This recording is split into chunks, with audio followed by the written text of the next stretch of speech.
il vino rosato si beve solamente quando c'è sole. È quello che le persone pensano, dunque solamente in estate.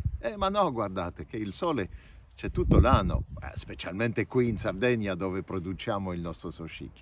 Ma anche dappertutto nel mondo c'è sole ogni giorno. E se non c'è sole, ho una soluzione. Voi aprite una bottiglia di Sochic o di rosato se non avete Sochic, l'aprite, mettete nel bicchiere immediatamente, la giornata si illumina, immediatamente potete passare belli momenti, perché il vino rosato è il vino dell'allegria, il vino della positività, il vino moderno, il vino della convivialità che prendete all'aperitivo, che prendete con tutti i tipi di cibo, scusatemi. Dunque, passate un bel anno 2023 e a presto, e come noi diciamo sempre, chic chic.